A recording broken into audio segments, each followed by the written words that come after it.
Buenas tardes. Vamos a hacer un artículo más técnico sobre la historia de la navegación en España hasta el siglo XVI-XVII, ¿no? Que es cuando se producen los mayores méritos de navegación de los españoles y aportaciones.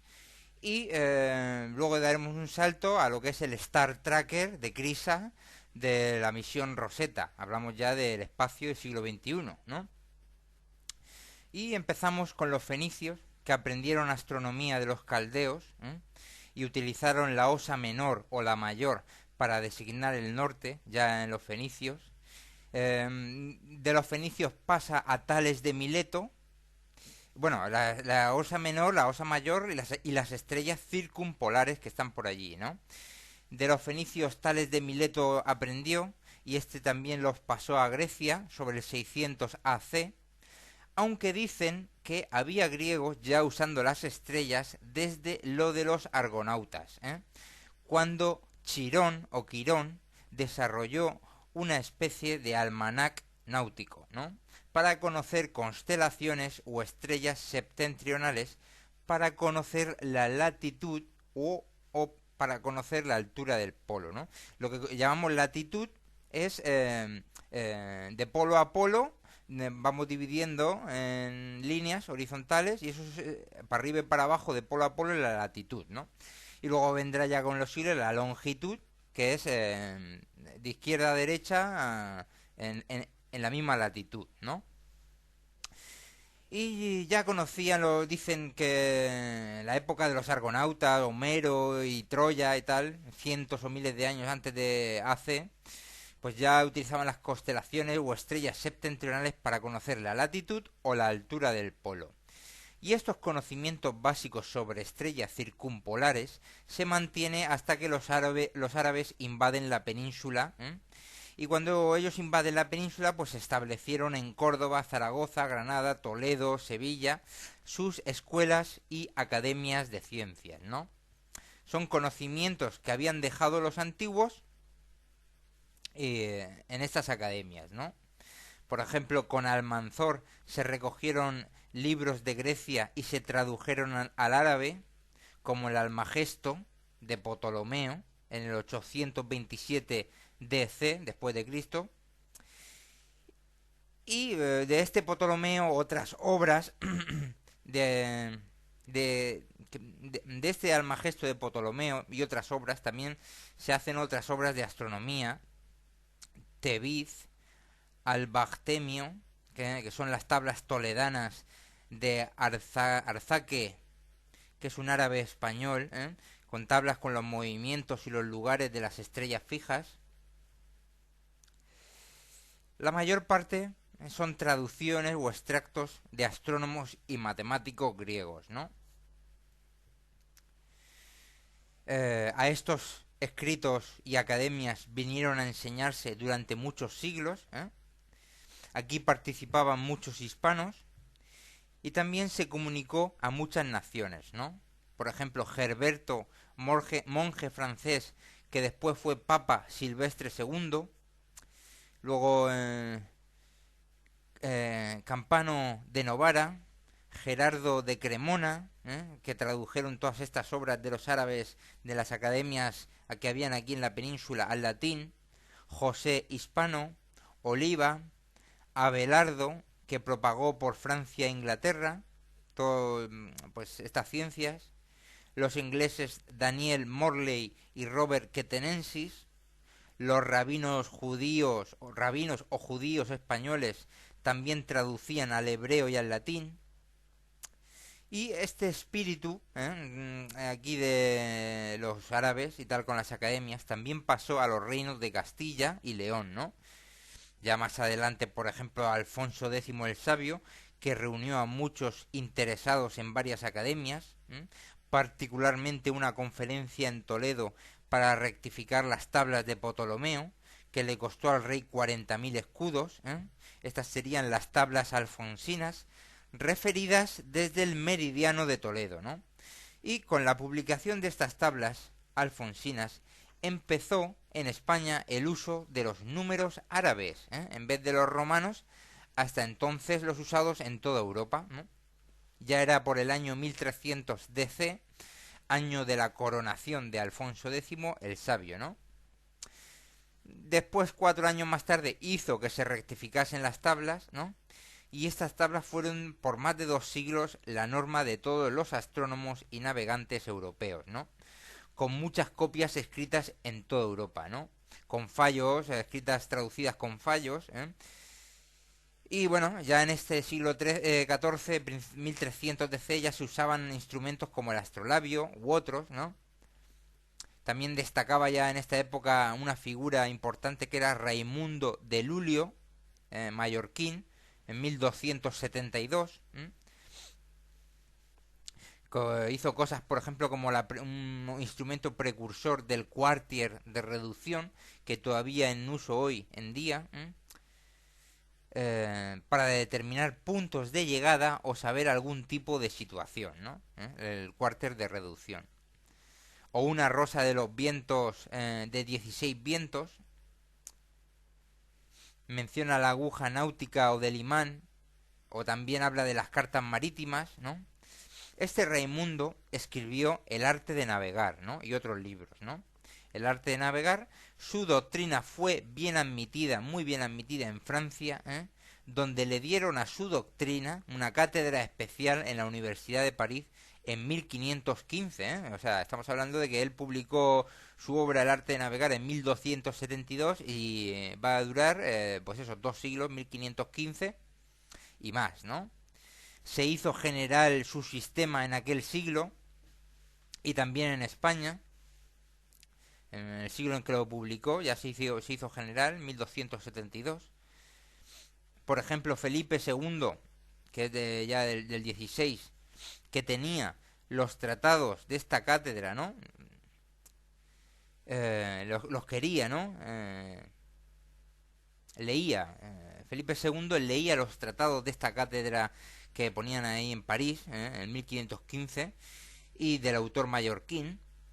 Y como lo prueban algunos libros que existen en la biblioteca del Escorial, rubricados por el propio Felipe II, ¿no? Son tratados de la cátedra esta de París que habían hecho para difundir la doctrina del mallorquín a través de sus varios libros, en especial el arte de navegar. Ya vemos aquí un arte de navegar con el mallorquín Raimundo de Lulio, que pues por él ya sabemos que ya había imán, aguja náutica, como una especie de brújula, ¿no? Las cartas marítimas, y muchas cosas. El astrolabio.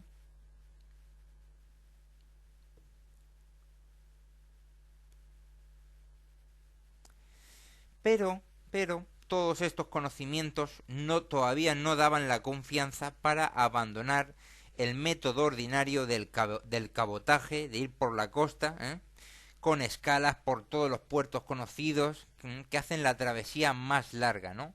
Y estamos hablando de finales del siglo XIII todavía, ¿no?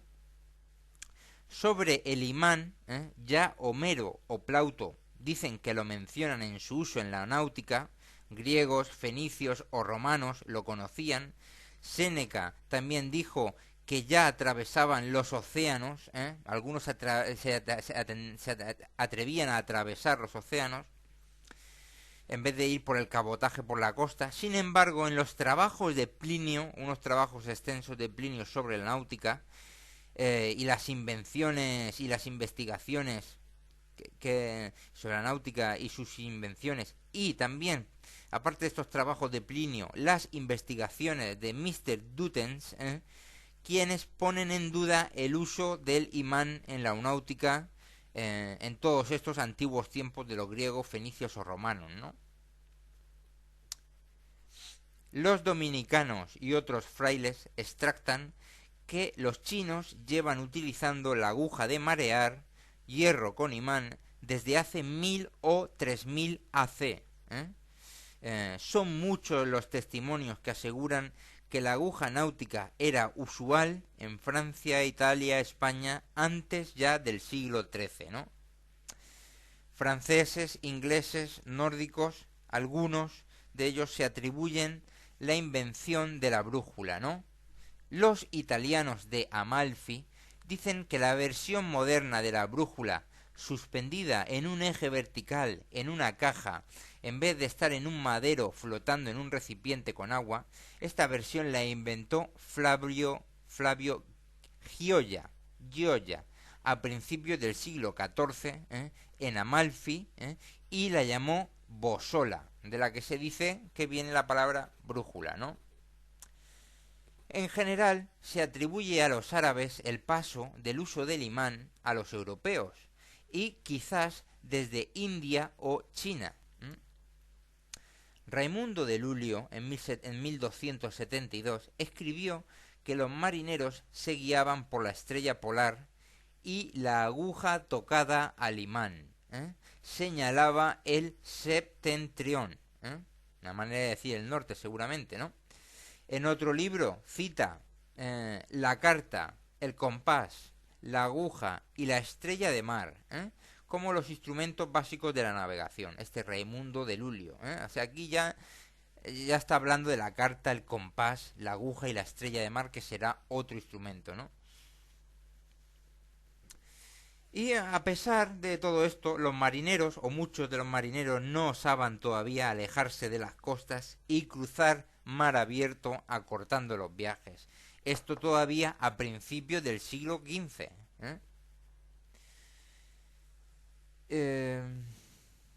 Se quería saber la situación de la nave en cualquier día y hora, en medio de los mares, ¿no? Se necesitaba un instrumento para observar los astros y las tablas de sus declinaciones y movimientos, ¿no? Determinar la latitud y hacer aplicable en la mar el uso del astrolabio que se usaba en tierra, ¿no? Y también mejorar las cartas hidrográficas, ¿no? La latitud en tierra se hacía desde antes de Ptolomeo, midiendo la longitud de la sombra meridiana del mediodía en el solsticio de verano, ¿no? Pero eso se hacía en tierra. En el mar era más difícil por los vaivenes y los movimientos del buque para fijar y medir las sombras, ¿no? En el siglo XIV o XV paraban las naves en tierra para tomar la altura del sol con un astrolabio de palo de 3 palmos de diámetro, que se montaba en 3 barras a modo de cabría, ¿no? Y entonces se hacía para conocer la línea solar y saber la altura de aquel lugar. La altura se refiere a la latitud de aquel lugar, ¿no? Consta que los portugueses, con el infante don Enrique y el rey don Juan II, hicieron estudios con judíos y astrónomos como Martín de Bohemia y también muchos de la corona de Aragón, el propio gente de la escuela de Raimundo de Lulio y también el principal piloto de la corona de Aragón, que le costó mucho traerlo a Lisboa a que enseñase a los pilotos portugueses, ¿no? Y entonces estos son los portugueses haciendo sus cosas, sus estudios, y son los primeros que hacen el uso rústico de un astrolabio de latón en la navegación, en vez de bajar a tierra a medirlo, a utilizarlo en tierra, ¿no? No en tierra, ¿no? Y entonces hallaron alguna manera de navegar por la altura del sol medida en mar, e hicieron unas tablas de la declinación, igual, parecido a las que se usan ahora, pero bueno, con muchos fallos de aquel tiempo, claro. Sin embargo, hay que decir que en estos siglos también era peligrosa la ciencia, ¿no? Porque podía ser acusado de mágico o hereje y ser quemado en la hoguera, ¿no? Entonces había que adoptar todos los avances siempre con cuidado de no enfrentarte con la religión, con los dogmas de la religión, ¿no? Aunque hay que decir que son muchos de estos avances lo hacen los reyes, los nobles y también los religiosos, muchos religiosos, ¿no? Porque van unidos los monasterios, las traducciones al latín, el guardar libros, tal, ¿no? Pero si eras cristiano viejo, te adaptabas más o menos, contando con contactos, pues te ahorrabas el tema de la hoguera. Sin embargo, si eras muy distinto, pues ahí cogías riesgo, ¿no? Entonces, hablamos un poco había una astrología natural, que era una rama de la física, de estudio de las influencias físicas de los astros, ¿no? que hay con instrumentos como se desarrollará más adelante el barómetro, el termómetro y otros, ¿no? Y también en estas épocas, 14 o 15 y anteriores, había otra astrología, que era más bien para predecir acontecimientos futuros relacionados con el ser humano, esto por las posiciones de los astros, los aspectos suyos y las influencias de los cuerpos celestes, ¿no? Su origen es muy antiguo, en estos dos tipos de astrología, ¿no? Y la astrología más bien de predicción, así de cosas de los humanos, también se pudo heredar de los árabes, ¿no? Muchos príncipes estudiaron este tipo de astrología de predicción de acontecimientos humanos. Por ejemplo, el emperador Tiberio en Roma, Tiberio, que es el de la época de Jesús, Catalina de Médicis, Enrique III y IV en Francia y el rey Don Pedro IV en Aragón, ¿no? Bien. Y ya hemos visto hasta dónde se llega, lo importante que es Raimundo de Lulio. Y asolada Grecia en el siglo XV por los turcos, tomada Constantinopla en 1453, muchos sabios griegos abandonaron su patria y vinieron a las principales ciudades de Italia, donde abrieron escuelas que contribuyeron mucho a la proyección en Europa del Renacimiento y después del Renacimiento de la Ilustración en siglos posteriores, ¿no? Contribuyó a ello no solo estas escuelas de los griegos que vienen de huir de los turcos, ¿no? Contribuyó a ello también el rey don Alfonso V de Aragón, que por entonces era rey de Nápoles, ¿no? Decidió formar una gran biblioteca de códices y tratados, y junto a estos griegos que vinieron y los muchos volúmenes que ellos traían, se hicieron traducciones al latín de muchas obras, ¿no? Desde el griego y desde otras lenguas, ¿no? Y a esto se sumó la gran difusión de multiplicación de libros, que es la imprenta, ¿no? La imprenta también surgió por esta época, comenzaba, y así los primeros libros que se imprimieron, por ejemplo, fueron los Elementos de Euclides, ¿no? Y la Geografía de Ptolomeo, ¿no? Estas llegaron a las imprentas europeas, ¿no? También el tratado cosmográfico de Pomponio Mela sobre la situación del planeta. Las obras científicas de Lulio dieron fama a las imprentas de Valencia y Barcelona, de Raimundo, y se produce la aparición de nuevos estudios y tratados de mucha gente, ¿no? Recopilando, añadiendo, rectificando, de todo, ¿no? Hay que decir, Colón, gracias Cristóbal Colón a todas estas publicaciones que él pudo estudiar, a todas las contribuciones de los griegos, los de Aragón, los de Lisboa, los italianos, ¿no? A su propia experiencia de marino, que pues dio muchas vueltas. Dicen que incluso estuvo en la guerra civil ahí de Castilla en un bando, o contra Castilla ahí en los condados catalanes, ¿no?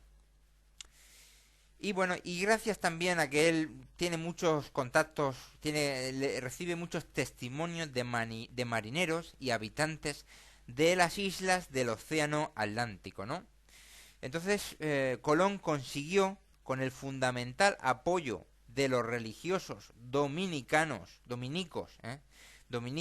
de San Esteban de Salamanca, en cuyo convento se celebraron en 1486 las juntas de astrólogos y matemáticos, donde propuso Colón sus conclusiones y sus hipótesis, y entonces fue muy importante el favor de los religiosos. Este favor convenció también a mayores letrados de la escuela, y estos le apoyaron frente a los reyes católicos en su propuesta, ¿no? Por ejemplo, importante fue el maestro Fray Diego de Deza, catedrático de prima teología y maestre del príncipe Don Juan. Con esto se convenció de la expedición a los reyes católicos, ¿no? Con muchos elementos fiables, aparte de lo de Colón, ¿no? Y esto dio pie al gran descubrimiento de América, ¿no? Que cambió la cara y el concepto del mundo, ¿no? Y salvó muchas vidas cuando en Europa había hacinamiento y había falta de recursos, de alimentos para todo el mundo, pudo emigrar mucha gente a Europa ya con el paso de 1, 2 o 3 siglos, ¿no? A América, y más gente después también, 16, 17, 18, 19, 20, ¿eh? Y no solo eso, en América se descubrió un oro fundamental para la defensa de los cristianos en el Mediterráneo y en Europa. Y también se descubrieron alimentos muy importantes. Por ejemplo, el tomate, muy importante por tener muchas vitaminas y ser fácil de cultivar. Y la patata, también por ser muy rística, ser cultivable en tierras duras o con poca lluvia, ¿no? Que salvaron muchas vidas en Europa, ¿no? Fue muy importante, el descubrimiento de América. En esta época de finales del siglo XV y principios del XVI empezaría una propagación científica y junto con el continuo ejercicio de la navegación se crearía una nueva ciencia físico-matemática sobre la navegación, ¿no? Colón se dirigió observando la latitud por el Sol y observando también se dirigió por la estrella polar, ¿no? Observó el giro y la fuerza de las corrientes y de los vientos, ¿no? Hablamos también del rabino Abraham Zacuto, natural de Salamanca y profesor de astronomía en Zaragoza. Atraído por los reyes de Portugal, fue a Lisboa en 1492, publicó su almanac que sirvió de guía a navegantes españoles en el siglo XV, ¿no? Todo eso limitado, ¿no? Limitado, pues ya cuando se meten en el Atlántico los almanacs sirven menos, ¿no? Y cuando van más al Ecuador, se meten en el Atlántico y hacia el sur. En Salamanca prosperó el estudio de las matemáticas, ¿no? Desde el siglo XIII, floreció en el siglo XIV y en el siglo XV, desde Salamanca, pasó Pedro Ciruelo a enseñarla a París, ¿no? Y Gonzalo Frías, monje jerónimo y catedrático, dejó escritos nada menos este Gonzalo Frías 17 volúmenes sobre todas las ramas de las matemáticas, de los que se conservan manuscritos en el monasterio del Parral, ¿no? Vemos aquí pues un montón de hispanos que contribuyen a las matemáticas, el arte de la navegación y muchas cosas, ¿no?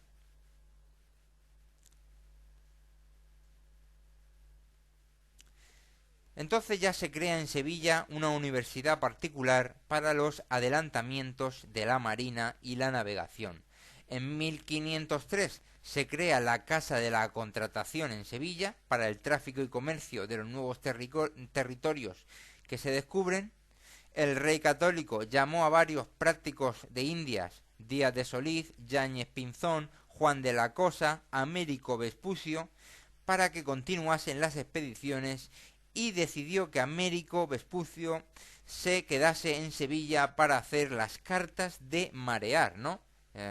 Él se va a quedar en Sevilla y el resto de los prácticos y de la escuela de los prácticos va en muchos viajes en las carreras de Indias, traen datos para hacer las cartas de marear. Por eso viene el nombre de América a los nuevos continentes, América del Sur, del Centro y del Norte. Este Américo fue examinador, junto con otros examinadores, de todos los pilotos de la carrera de Indias, censor del catedrático de cosmografía y censor del cosmógrafo fabricante de instrumentos, ¿no? En este tiempo se hacían oposiciones para los pilotos, donde acudían opositores de las universidades y de los puertos de España. Los mejores pasaban a una enseñanza de 1 o 2 años, donde daban un tratado de la esfera, el regimiento de navegación para saber la altura, para saber la altura del Sol y del polo, ¿no? Y del polo. Uso y construcción de la carta, para echar el punto sobre la carta y saber el lugar en el que se halla la nave en cualquier momento. La construcción y manejo de los instrumentos, aguja de marear, astrolabio, cuadrante, ballestina, ¿no? El uso de un reloj general diurno y nocturno para saber los días de luna, las horas de las mareas, para asegurar todas las entradas y salidas de los puertos o cuando toman tierra hacer las aguadas. En 1523 nombró el rey por cosmógrafo y maestro de hacer cartas, astrolabios y otros instrumentos de navegación, con 30.000 maravedises al año de sueldo, a Diego Ribeiro. Diego Ribeiro. Y en 1532 se le dieron 60.000 maravedís por inventar unas bombas de metal para sacar el agua de las naos. También en 1528 Alonso de Chávez también tiene cargos parecidos, Sebastián Caboto, Diego Gutiérrez, Pedro de Medina, Vicente Barroso.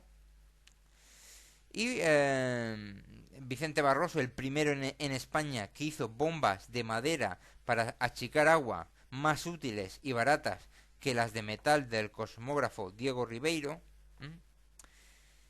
Y estos pilotos que venían de la oposición y estudiaban, hacían las carreras a las Indias, ¿no? Y todas las expediciones, tanto Indias occidentales como Indias orientales, ¿no? Magallanes, el paso de Magallanes, el estrecho de Magallanes, Filipinas, Molucas, por todos lados, ¿no? Se multiplican gracias a esta escuela de pilotos, ¿no?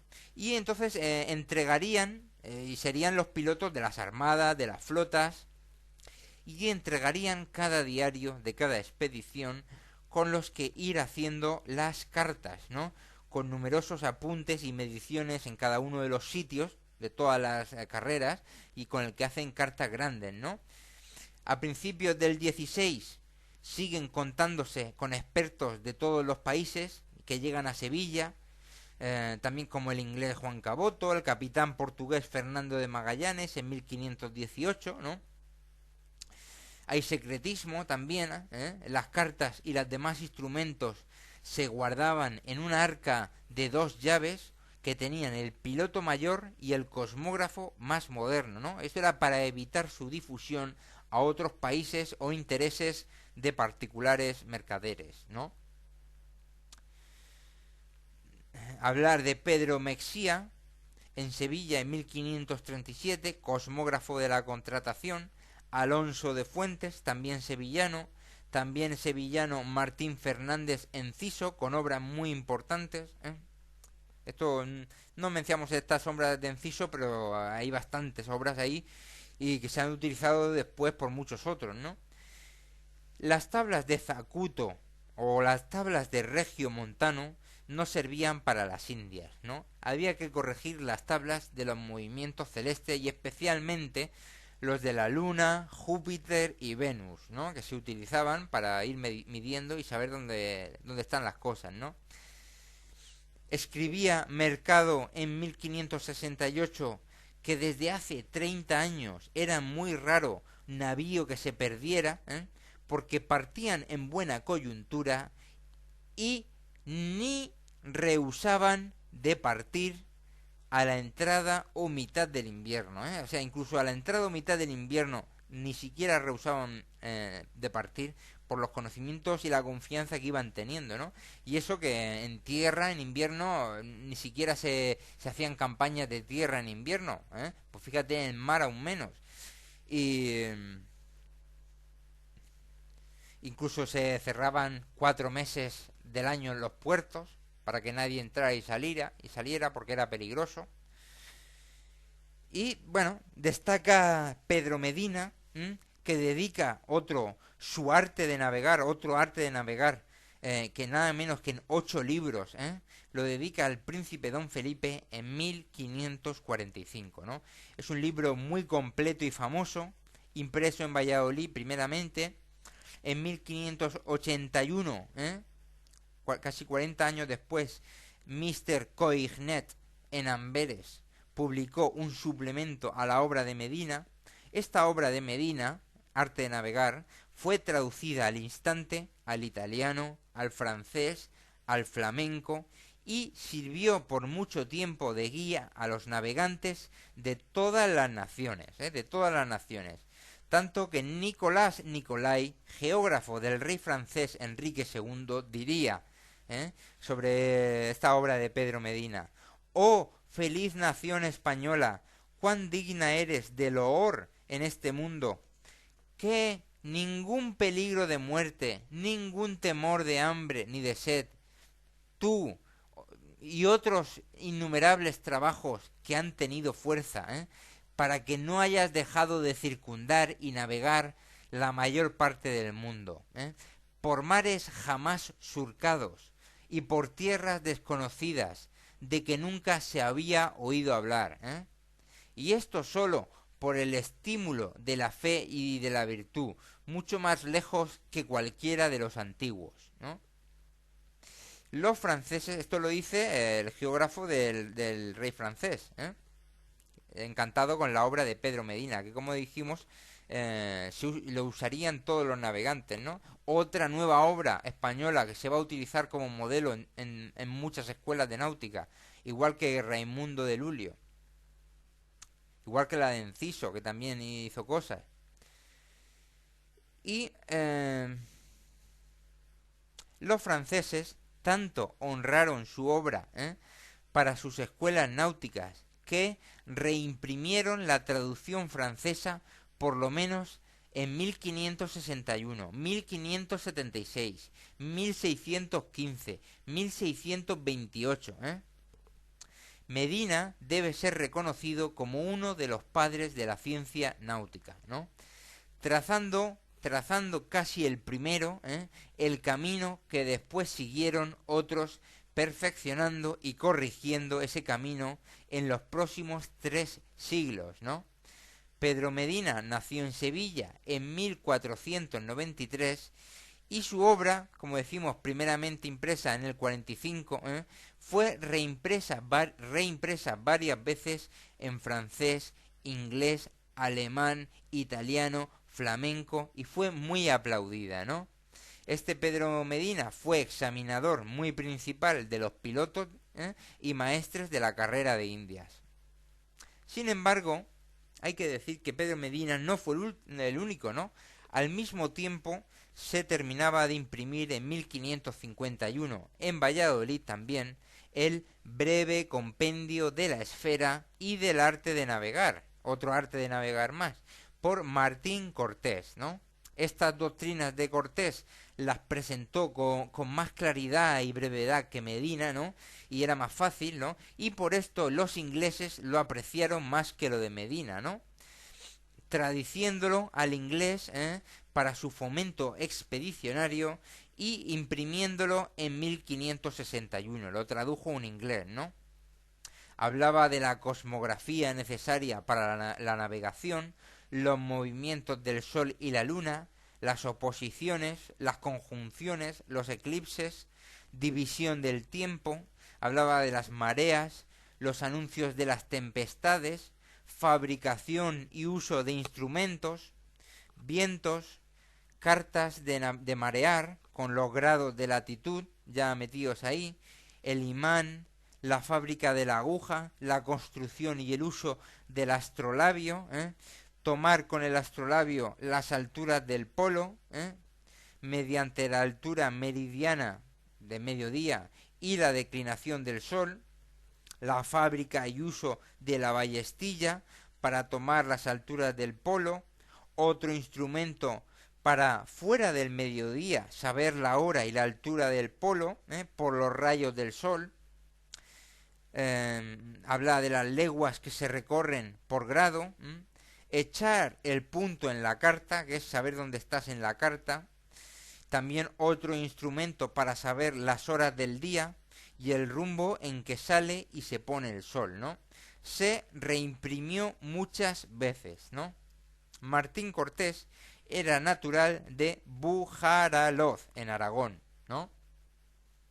Y hay que decir que el traductor inglés de Martín Cortés llega a decir: presento a la vista de mis amados lectores el arte de navegar, siendo el fruto y práctica de Martín Cortés, español, de cuya habilidad y perfección en asuntos náuticos la misma obra es suficiente testigo, porque no existe libro alguno en lengua inglesa que en método tan breve y sencillo descubra tantos y tan raros secretos de filosofía, astronomía, cosmografía y en general todo cuanto pertenece a una buena y segura navegación. Vemos, como hemos visto, otro más de arte de navegar, en este caso Martín Cortés, otro más, ¿no? Con el que se difunde al resto de Europa cómo se navega, por eso España ha descubierto América y al mismo tiempo está ya casi también por Australia. Hay que decir, bueno, desde el siglo XIII en las escuelas españolas se leía en cosmografía y astronomía a Juan de Halifax, o llamado por otro nombre Sacro Bosco, ¿no? Con su Almagesto de Ptolomeo y sus comentarios de los árabes, ¿no? Célebre fue también Pedro Núñez, autor de tratados que resolvió el problema del menor crepúsculo, que era un problema que Jacobo Bernoulli, el famoso matemático, resolvió 2 siglos después, ¿eh? Tardaron 2 siglos después y un matemático famoso, Bernoulli, lo resolvió y él mismo admitió, está reconocido, que Pedro Núñez ya lo había resuelto 2 siglos antes, ¿no? Este Núñez también determinó la latitud mediante dos alturas del Sol y el azimut intermedio, ¿no? Con matemáticas adelantó útiles investigaciones y refutó varias falsas ideas establecidas. Nació Pedro Núñez en la villa Alcázar de la Sal en 1492 y se fue a la Universidad de Coimbra, ¿no? Y también fue importante Alonso de Santa Cruz, cosmógrafo de Carlos V, el emperador, que recopila u observa e inventa 6 o 7 métodos para conocer la longitud, ¿no? Que es distinta a la latitud, ¿no?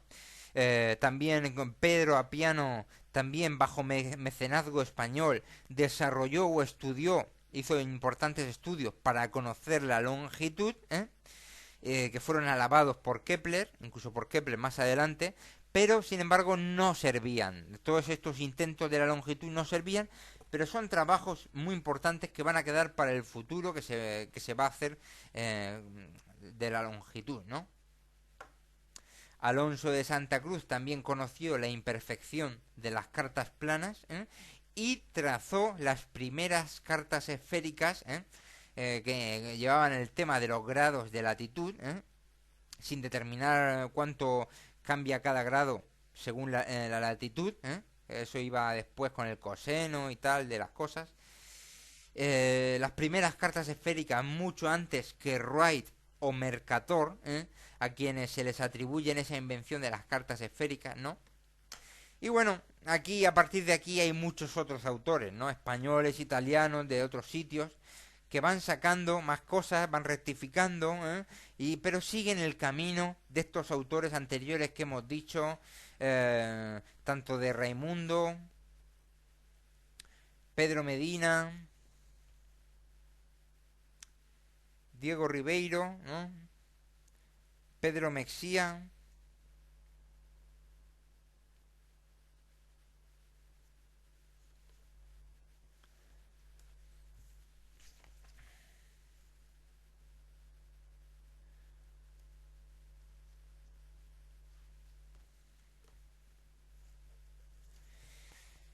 Y bueno, hay más avances más adelante, por ejemplo con el barómetro, ya en el siglo XVIII-XIX, más avances españoles, ¿no?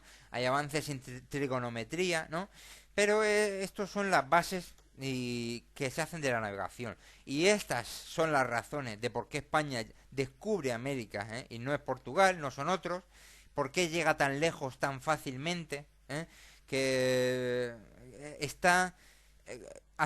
van a tardar 200 o 300 años los ingleses en llegar a las antípodas, a la Oceanía, ¿no? Y ya habían llegado 200 años antes los españoles, ¿no? Van a tardar todavía los ingleses, bueno, aparte de Drake y otros pocos, pero lo que son los ingleses lanzarse a la colonización de América, van a tardar 100 o 150 años más tarde que los españoles, ¿no? Con lo que queda demostrado que la aportación a la navegación, a la historia de la navegación española es muy importante, en obras, en un montón de cosas, ¿no? Bien, y como comparación, momento. Y ahora, recientemente ha pasado pues, un nuevo avance en lo que se refiere a la navegación. Pero en este caso a la navegación espacial del siglo XXI en el espacio.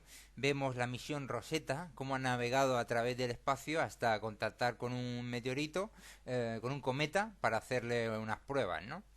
Y vamos a hablar un poquito de ello. Como comparación, igual que los españoles han sido fundamentales en la navegación por mar, en el descubrimiento de América y de todo el planeta en sí, también han sido fundamentales en esta nueva manera de navegar en el espacio, ¿no? La sonda Rosetta y su lander Philae, ¿no? La sonda Rosetta que viaja por el espacio y tiene un lander que va a aterrizar en el cometa que se llama Philae, ¿no?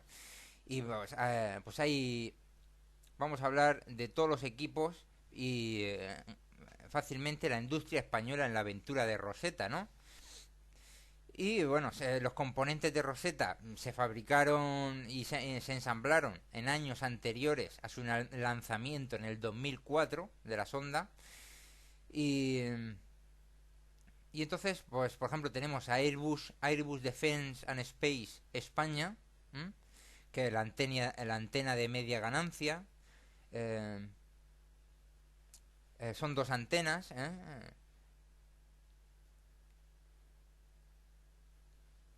Luego tenemos a CRISA. CRISA, que es de lo que vamos a hablar, es de la unidad electrónica del rastreador de estrellas y la cámara de navegación, fabricadas por CRISA, que procesa y comprime las imágenes del dispositivo, que rastrea las estrellas, puntos blancos que se comparan con una base de datos para orientarse, y también los sensores electro-ópticos de navegación que guían a la sonda en su largo viaje por el sistema solar, ¿no?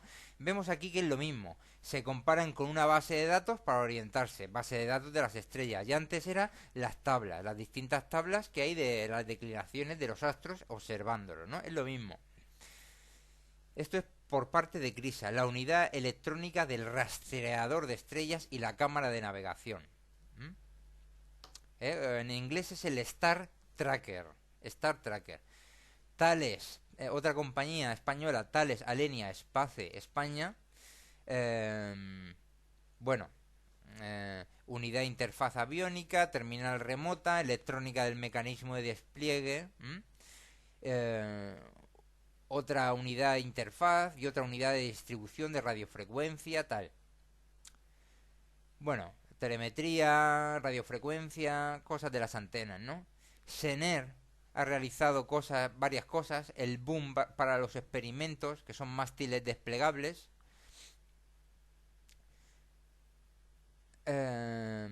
Que son estos mástiles para alejar en órbita a instrumentos, alejarlo de las perturbaciones electromagnéticas del satélite.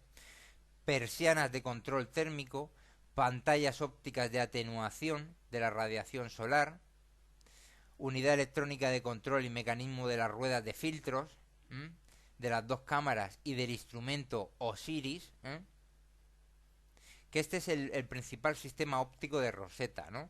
Ha servido para tomar imágenes del cometa y de la sonda desde el comienzo de la misión. Está desarrollado en colaboración con el INTA y el Instituto Astrofísico de Andalucía, ¿no?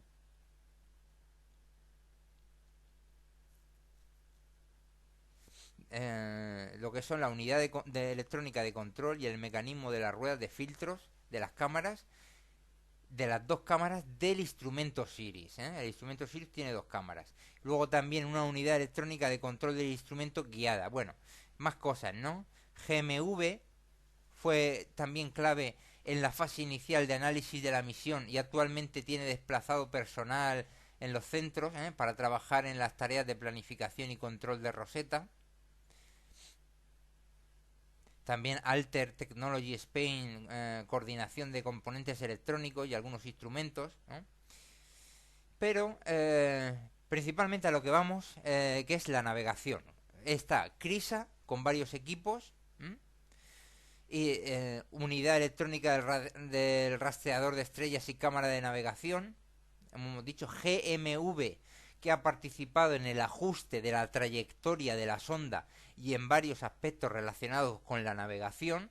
Y luego también, importante, Deimos Space, que ha definido la senda para llegar al destino, ¿no? Entonces son tres empresas españolas las que hacen la navegación de esta misión de la Rosetta: CRISA, GMV y Deimos Space, ¿no? Y bueno, se le pregunta si se participan técnicos e ingenieros españoles, ¿no?, en la Rosetta. Y se dice que en la parte de ingeniería de Rosetta hay muchos españoles y de alto nivel. Trabajan tanto en el Centro de Investigación y Tecnología Espacial en Noordwijk, en los Países Bajos, como en el Centro de Operaciones de la Misión en Alemania, en los equipos de control y dinámica de vuelo de Rosetta, ¿no? Y también aquí en España, en ESAC, donde se coordinan las operaciones científicas, ya que somos un 40% de españoles en el proyecto, ¿no? También coordinamos la ingeniería del software y estamos presentes en el área de calidad, en la gestión y difusión de los archivos de la misión. Y, bueno, varias empresas españolas han fabricado estos subsistemas que ya he dicho del satélite, ¿no?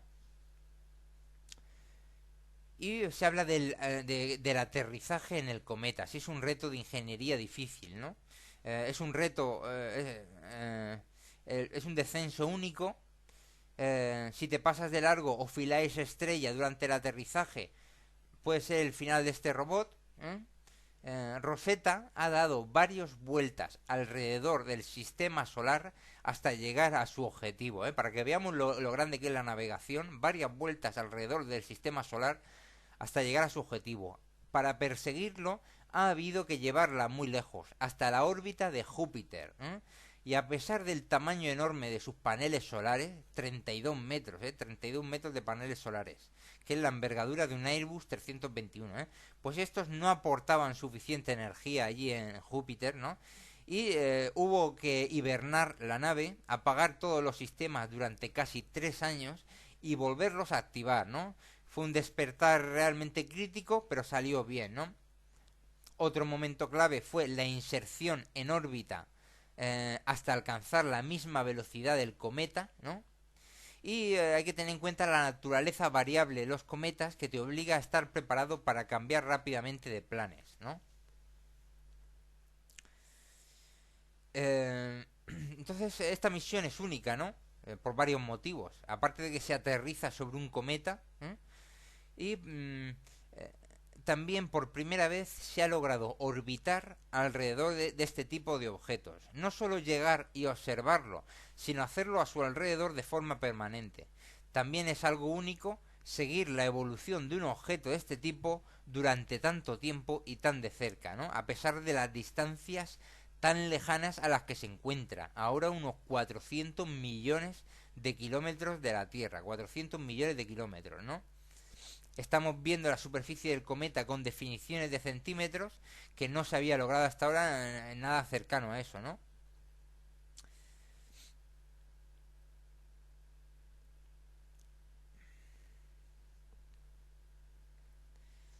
Y bueno, hablar de un poco de la misión Rosetta. Se puso en marcha hace más de 20 años y habla el ingeniero Víctor Rodrigo, ex director de CRISA, ¿no?, que fue uno de los españoles involucrados en la gestación de la misión Rosetta. Según recuerda Víctor Rodrigo, Rosetta se proyectó inicialmente para aterrizar en otro cometa llamado Wirtanen, pero los retrasos que se fueron acumulando hicieron que la misión fuera inviable debido a la trayectoria del cometa. Y dice que fue un gran éxito de la ESA, y un alivio para nosotros, los industriales, los que fabrican todas las cosas, conseguir identificar un nuevo cometa, el Churyumov-Gerasimenko, que encajaba con el perfil de la misión, ¿no? Gran parte de los equipos que ha diseñado CRISA, para la misión Rosetta, se utilizaron también en otros proyectos como la Mars Express y la Venus Express, ¿no?, lo que abarató el coste de estas misiones notablemente, ¿no? Entre los grandes retos a los que se enfrentaron para poder hacer realidad una misión como esta, Rodrigo menciona el trabajo para lograr que el satélite funcionara durante 10 años a una distancia donde los paneles solares son muy poco eficientes, ¿no? También tenemos Isabel Pérez Grande, profesora de la Universidad Politécnica de Madrid y una de las responsables que ha participado en el proyecto, explica que los cometas son cuerpos que han evolucionado muy poco desde el inicio del sistema solar, ¿no? Y por lo tanto guardan información de cómo era la materia con la que se formó la galaxia, ¿no?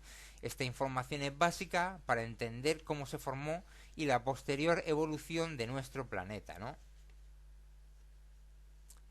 Se ha escrito, también, se ha escrito muchas veces que es un hito en la historia de la exploración espacial que la misión Rosetta haya tenido éxito. Y no es para menos, ¿no? Francisco Perán, jefe del Departamento de Equipos de Carga Útil y Sistemas de a bordo de la empresa española CRISA,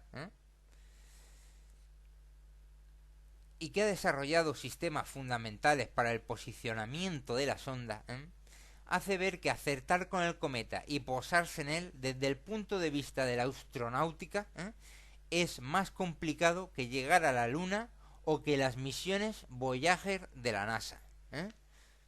Esto gracias a los equipos de CRISA.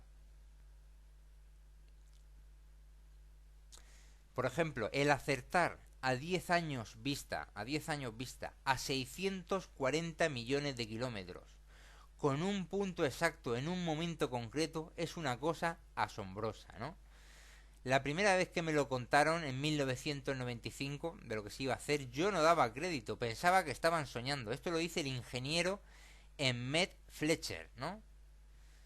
Y se emocionó mucho este ingeniero Fletcher cuando vio posarse a Philae en la superficie polvorosa del cometa, ¿no? Un momento con ansiedad, último segundo, corazón latiendo muy rápido. Y es que hace 19 años que iniciaron este proyecto, cuando solo teníamos, la comunidad espacial, la comunidad científica, solo teníamos alguna foto del cometa Halley y ninguna otra información sobre los cometas, ¿no? Hablando un poco de CRISA, ¿no? Es una empresa tecnológica que ha pasado en pocos años de tener una pequeña oficina a desarrollar 750 equipos de vuelo entregado para unos 60 satélites diferentes, ¿no? Según revela Francisco Perán, que es de CRISA, ¿no? Ha contribuido, según revela Francisco Perán, ha contribuido con 2 equipos electrónicos, como son el computador que controla la cámara de navegación y el computador que controla el seguidor de estrellas Star Tracker, ¿no? Que son 2 instrumentos fundamentales de control de órbita y posición del satélite, ¿no?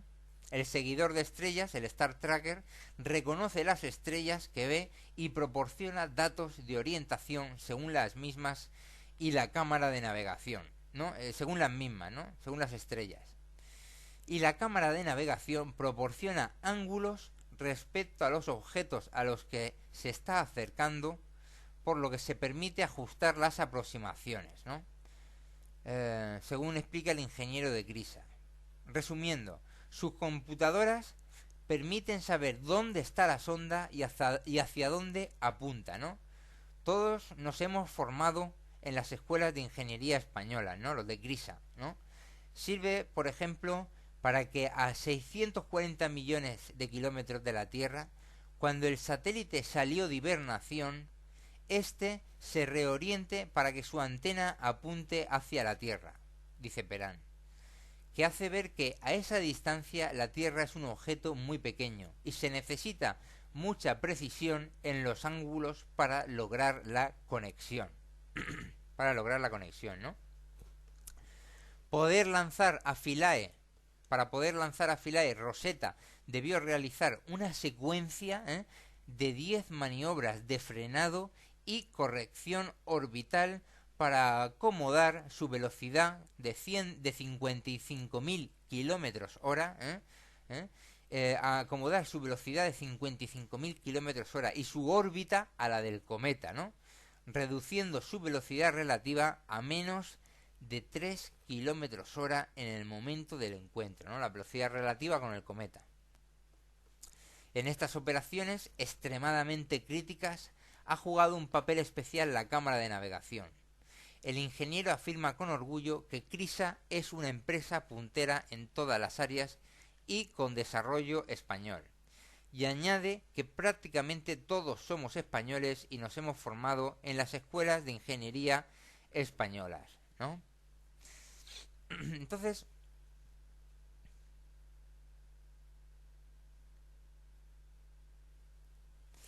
hay que decir que se mueve con precisión milimétrica, cogiendo impulsos con la gravedad de los planetas, ¿no? Rosetta ha necesitado 3 asistencias gravitatorias de la Tierra y una asistencia de Marte, dando 5 vueltas al Sol y recorriendo 6.400 millones de kilómetros, ¿no?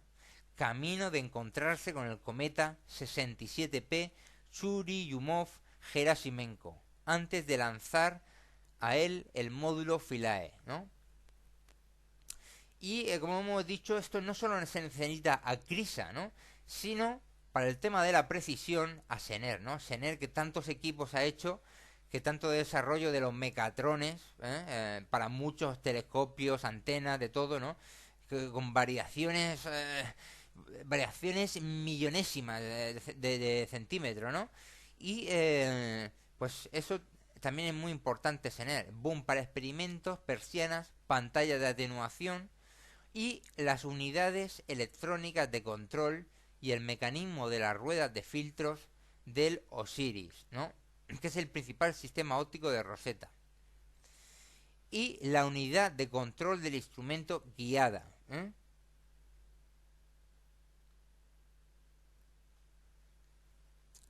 Esto pues un nuevo avance en la navegación gracias a las empresas españolas. GMV es la número 1 mundial en equipos de tierra para seguimiento y telemando de los satélites, para moverlos también. Deimos Space también tiene un montón de experiencia, ¿no? Y CRISA con el Star Tracker, ¿no? De nuevo se repite en la historia de la navegación, en este caso espacial, la gran contribución intelectual y de ingeniería española, ¿eh?